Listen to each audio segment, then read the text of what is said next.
From Beyond the Stars by Murray Leinster. Narrated by William Skye.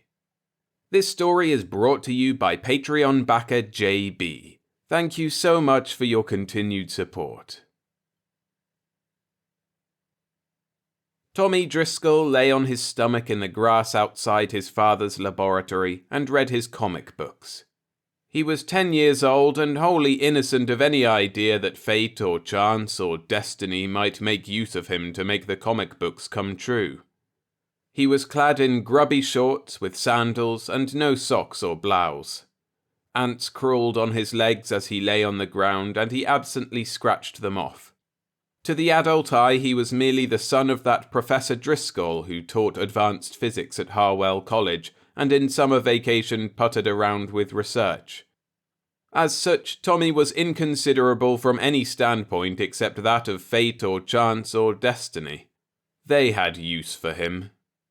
He was, however, wholly and triumphantly a normal small boy. As he scratched thoughtfully and absorbed the pictures in his comic book, he was Space Captain McGee of the rocket cruiser Omadhoom, gloriously defeating, for the 15th time since he had acquired the book, the dastardly scheme of the dictator of Pluto to enslave the human race to the green-skinned, stalk-eyed denizens of that dark planet. A little while since he had been the Star Rover, crimson-cloaked and crimson-masked, and mysteriously endowed with the power to survive unharmed the frigidity and airlessness of interstellar space. As the Star Rover, he had triumphantly smashed the attempt of some very unpleasant Mercurians to wipe out the human race so they could emigrate to Earth. As both splendid figures at satisfyingly frequent intervals, Tommy had swung mighty blows at the jaws or midriffs of Mercurians, green-skinned Plutonians, renegade Earthmen, and others. But he had just finished reading both comics 3 times in succession. He heaved a sigh of comfortable mental repletion and rolled over, imagining further splendid, if formless, adventures with spaceships and ray guns. Locusts whirred monotonously in the maple trees of Harwell College campus.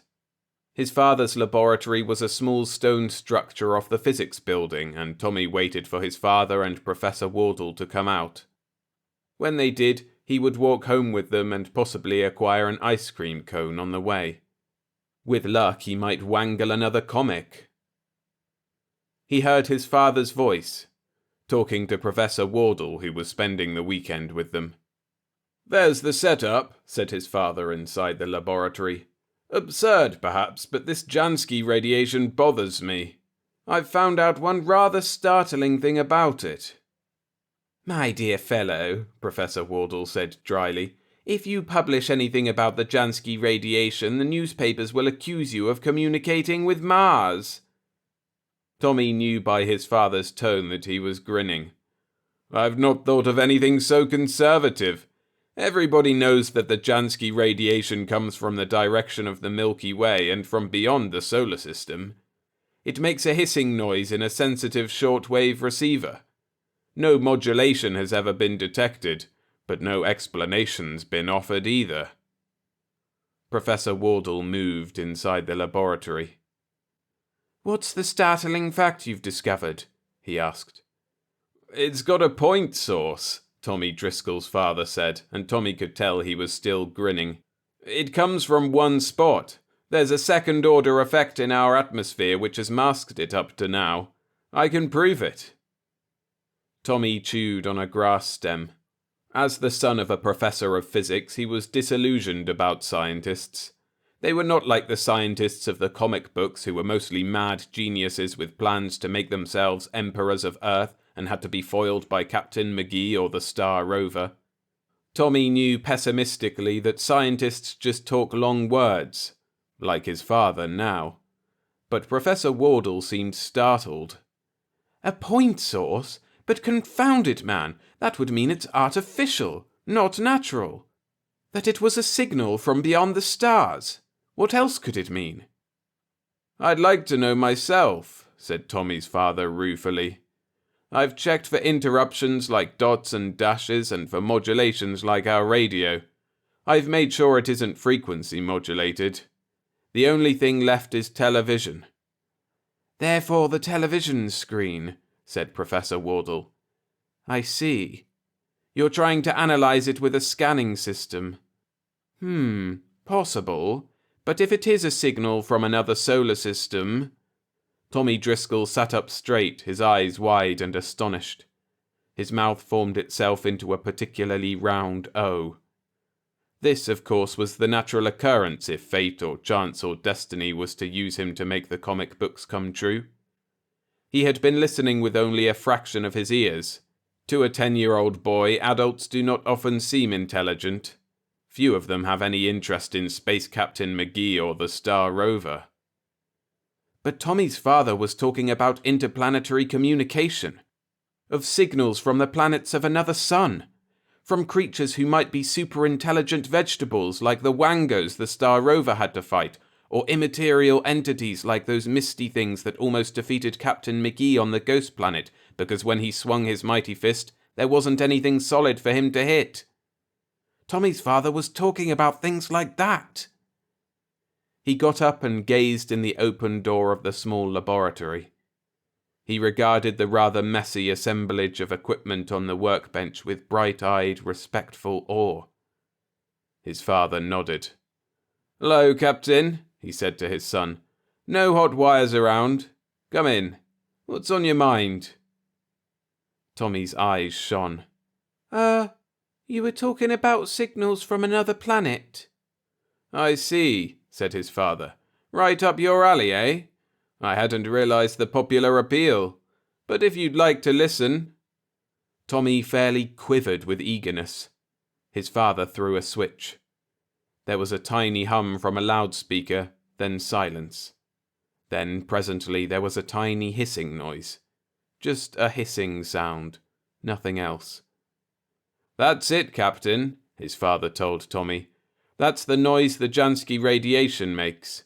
When we turn this dial, we tune it out this way," he demonstrated, "and also when we turn the dial that way. Then we tune it back in." He proved it. Nobody has ever explained it, but it comes from outer space. I think it comes from just one spot. Professor Wardle, smoking a pipe and sprawled in a chair, nodded amiably at Tommy. "Yes, sir," Tommy said, thrilled. His throat went dry from excitement. His father threw a second switch. A television screen glowed faintly. "Now it's transferred to the screen," he told Tommy, "but it's still all scrambled. Nothing happens. It's quite a job to unscramble a television signal even when you know all about the transmitter. If there's a transmitter sending this, I don't know any of its constants." Over Tommy's head, he said to Professor Wardle, "The possible combinations run 10 to the 9th. Professor Wardle nodded.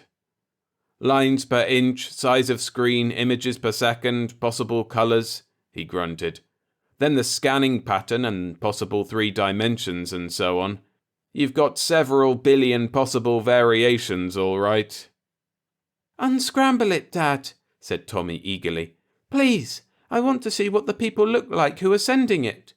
Do you think we can lick them if they get tough?" "I'm telling you," his father explained, "that I can try several billion ways to unscramble this supposed signal. Even if it can be done, only one of them will be right. It's going to take time." "But Dad, please try." Tommy was filled with infinite excitement, which of course was not only necessary if the comic books were to be made to come true, but was wholly normal small boy. Here was an interstellar signal. He had heard it. Tune the set right and he would see maybe something like the giraffe men who almost killed Captain McGee on the planet of sand, or the frogmen the Star Rover had to fight when a crippled space liner was forced to descend on the watery planet Alith. "I've got to figure out a way to unscramble it, Tommy," his father said.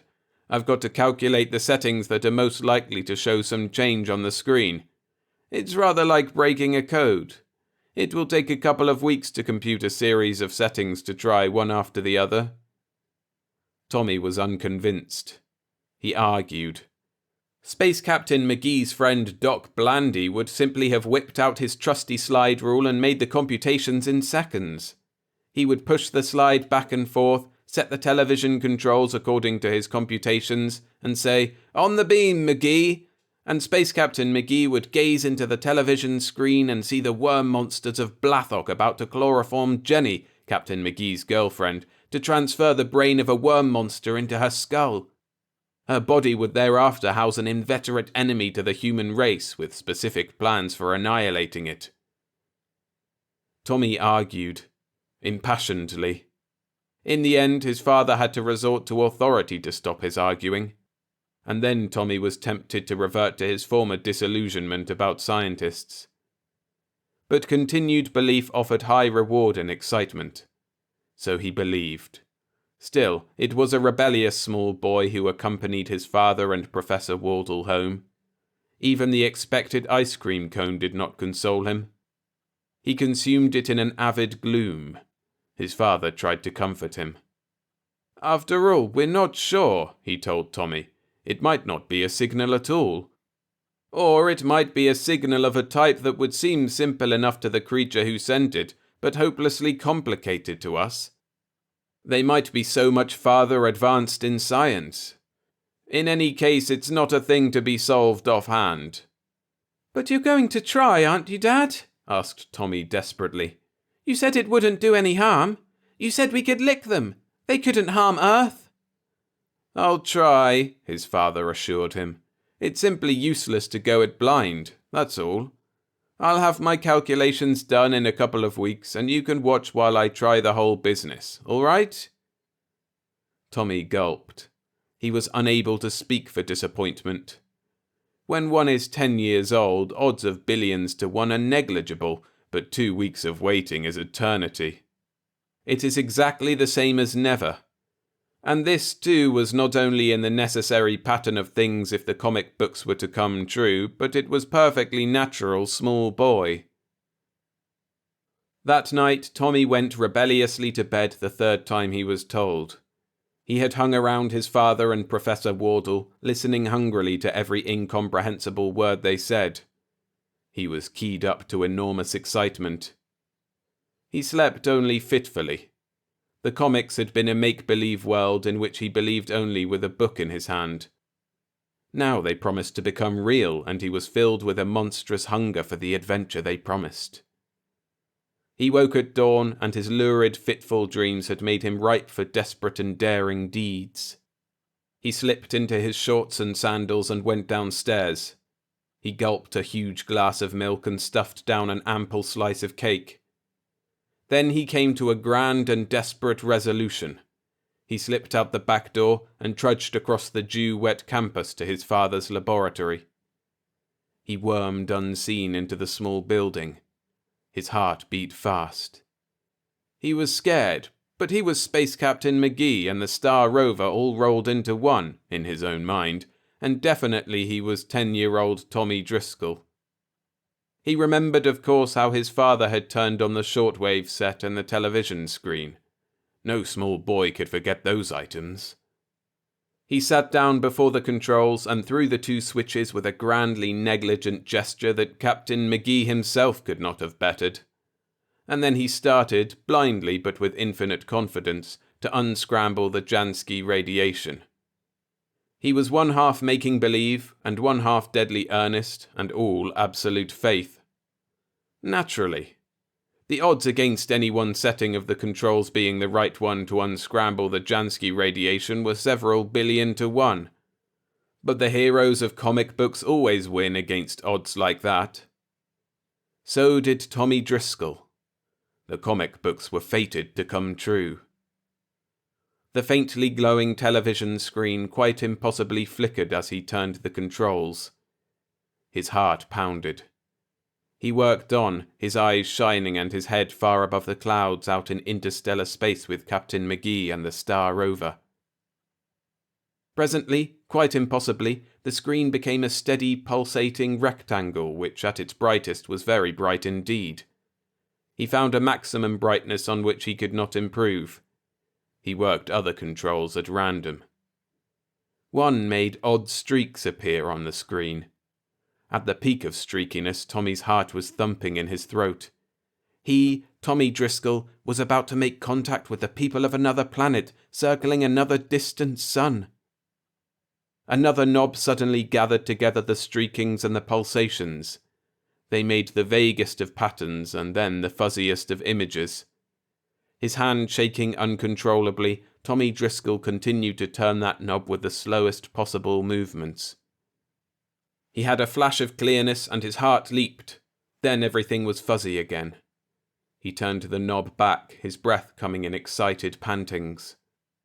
And then, in total defiance of the laws of chance, but in strict obedience to fate and destiny, there was abruptly a perfectly clear picture on the screen. It was not a picture of any place on Earth, but of somewhere else, a place so alien in every respect that Tommy would never be able to describe it. And there was a thing looking out of the screen at Tommy Driscoll. His heart did multiple flip-flops and he shook all over. But it shocked him much less than it would have shocked an adult because he was wholly familiar with such apparitions from the comic books. This thing looked rather like the people on planet Zmig who had tried to wall up Captain McGee in a glass pyramid so he would roast to death when their purple sun rose above the horizon.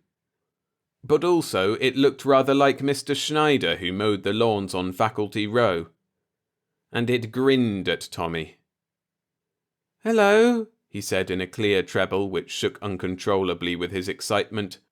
"I'm Tommy Driscoll of Earth. We're friendly if you're friendly.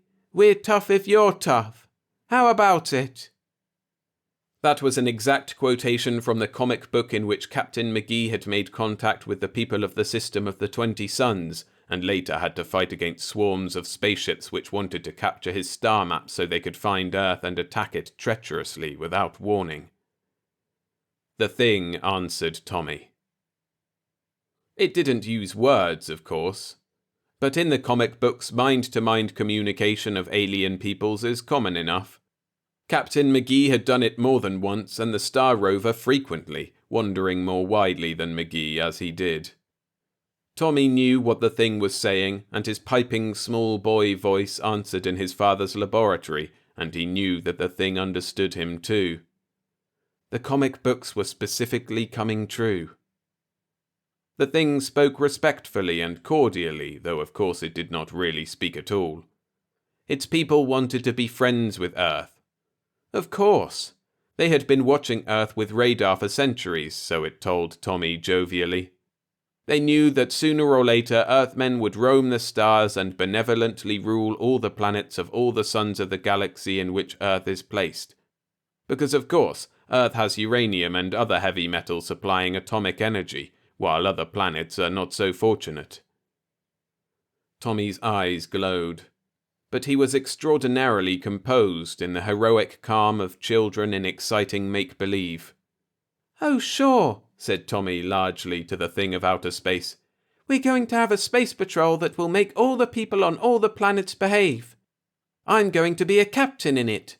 Maybe we'll come and visit you first of all. How far away are you?" The thing could not tell Tommy in mind-to-mind converse. The thought it had could not be translated into words by Tommy Driscoll's brain. But the distance was very great, and it explained quickly that they were able to talk over so vast a chasm as if face-to-face because of...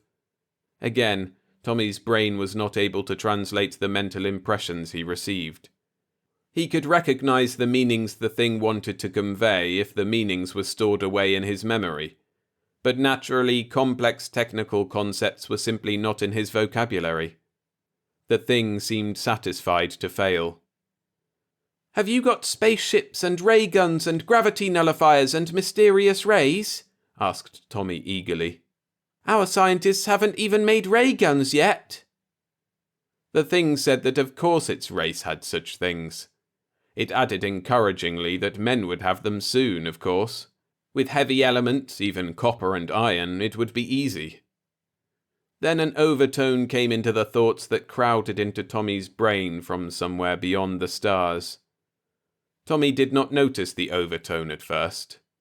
It was a feeling of eagerness and triumph and of a sneering superiority.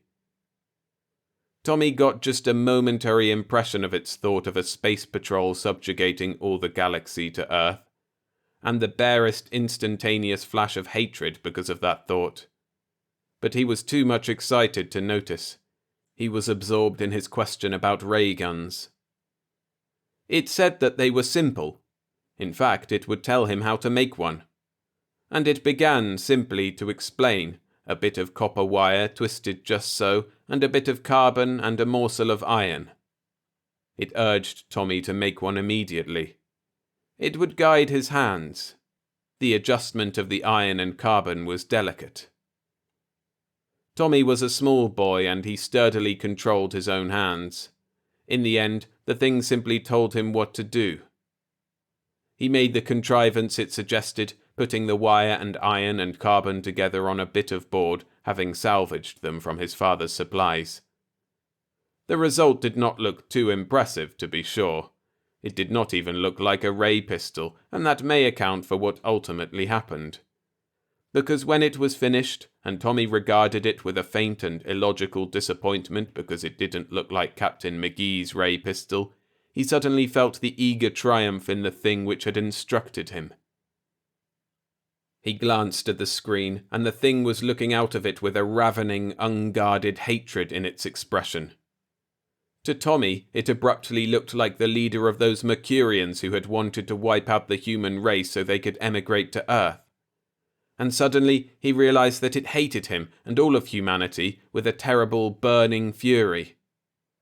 "Say," said Tommy Driscoll, his small boy's hands clenching and his brows contracting in the best possible imitation of Space Captain McGee, "this don't look so good." His voice wobbled suddenly, and he swallowed. "I'm going to ask my father about this." The thing argued, plausibly, flatteringly, but Tommy felt corrosive hatred behind the ingratiating thoughts. Somehow it reminded him of the dictator of Pluto in one of the comic books he had read only the day before. It asked almost sneeringly if he was afraid. "Scared? No," said Tommy in his clear treble, but with the portentous grimness of McGee. "I'm just cagey. I'll have my father look this over to see if it's what you say it is." Then the thing raged. Into Tommy's brain there came such menaces, such threats, that his mind reeled. There was authority there, too, and at 10 years one is accustomed to obey authority. But there was sudden, deep suspicion in Tommy's mind, too, and he was fortified by all his knowledge of how the Star Rover and Captain McGee behaved when defying worm monsters and giraffe men and immaterial entities and other non-human races. As the thing raged at him, trying to overwhelm his will with iterated and reiterated commands and threats and sneers and mockery and derision and everything else which should have made Tommy try out his gadget, as the thing raged at him, Tommy fought sturdily, but under a strain which manifested itself as terror, and then panic, and then as hysterical defiance. Which, of course, was essential if the comic books were ordained by fate and destiny to come true. Tommy was white and shaking and terrified when he got home. His family was at breakfast. He went into the dining room on leaden feet and with a whipped, scared look on his chalky white face. It was 9 o'clock. Tommy had slipped away at sunrise. Now he returned carrying a seemingly crude and seemingly purposeless object in his hand. It was made of copper wire with a bit of carbon and a morsel of iron. "Where have you been?" demanded his father sternly. He didn't call Tommy Captain, which meant that Tommy was in disgrace. Tommy looked at his father numbly. He shook all over. "I said, where have you been?" his father repeated. "Your mother and I have been worried." Tommy swallowed. Then, suddenly, he went all to pieces. He burst into raging tears and flung the contrivance the thing had described into the midst of the breakfast table dishes. "That old thing," he sobbed in hysterical fury. "It was in the television screen and it told me how to make this ray gun, and it It told me to turn it on, and I was going to when I remembered that octopus scientist from Centauri who left a note for Captain McGee to make something and signed it Doc Blandy, and if he'd made it, it would have blown up the whole Earth." His father and mother stared. To have one's small son arrive at the breakfast table in a state of frenzy is upsetting. It is worse when he flings odd objects on the table and shatters a flower vase while sobbing of impossibilities. What's this?" asked his father, at once startled and uneasy. "What are you talking about, son?" Tommy beat on the table with his fists. He blubbered, but he babbled with the starkly precise articulation of hysteria. His face was utterly white. He was beside himself. "I tuned in the set in the laboratory," he cried in little sobbing bursts of speech. "I unscrambled it, and the thing looked at me. It was a thing that hated humans. It told me how to make this and... Tommy's father went pale himself. He got up quickly and his chair fell over backward. He tried to touch Tommy comfortingly, but Tommy thrust him away. "Too many comic books," said Tommy's father, frightened. "I'll get him to the doctor." "I guessed what it wanted," panted Tommy, sobbing. "And it knew what I was thinking, and it got mad. I knew it got mad. It laughed at me and asked me if I was a coward and scared to try the thing I'd made. And I said, 'You old Mercurian, you old Plutonian, you want to blow up Earth.' And I went bang. I smashed that television screen, and I smashed..." Then Tommy buried his head in his mother's lap and howled. And his father and mother looked at each other, white-faced, because they thought his mind had cracked. Even temporarily it was awful to think about.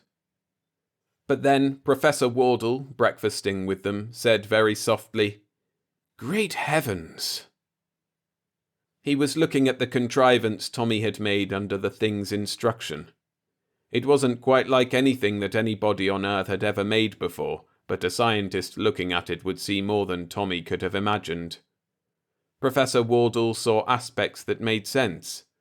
Then he saw things that he could understand but could not possibly have devised. And then he saw the implications. "Look," said Professor Wardle, dry-throated. "It's true. Look what he made. What this thing would do." With shaking hands, he disconnected a wire so it could not possibly be turned on by accident. Then he trembled. Tommy wept himself back to something like composure in his mother's arms. The antics of his father and Professor Wardle helped, of course. They babbled at each other over his contrivance. They looked incredulously at each other. Then they drew diagrams at each other, talking feverishly. Then Tommy's father remembered him.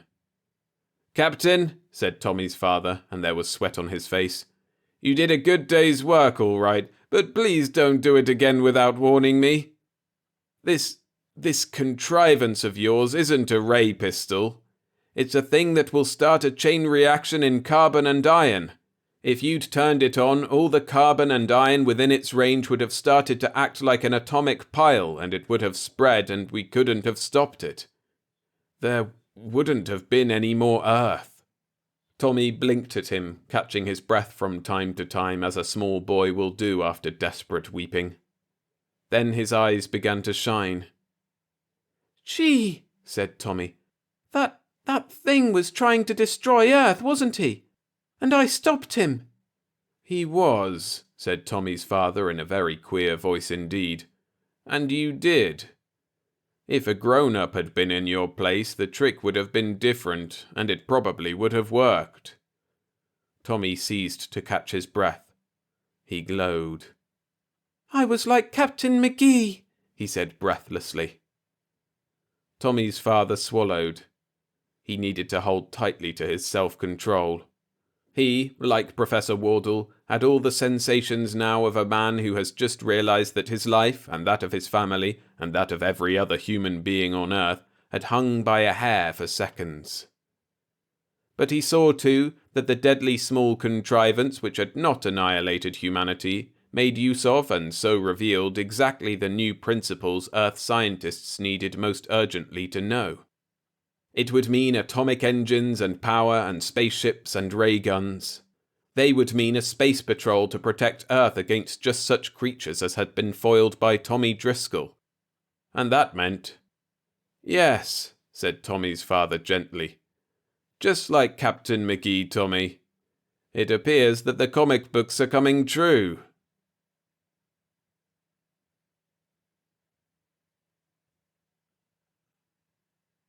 Thanks for listening. Hit the like button to support the channel and subscribe for more every Monday and Friday. You can be like JB too by signing up to my Patreon. There you'll get exclusive novelettes, including Ribbon in the Sky by Murray Leinster, the author of this video story, early access to full novels, and ad-free video and audio versions of all stories I narrate. Head to patreon.com/storiesfromthesky_SFF, link in the description. Or, staying on YouTube, for another Murray Leinster story, I recommend Nobody Saw the Ship. A link to that is on screen now.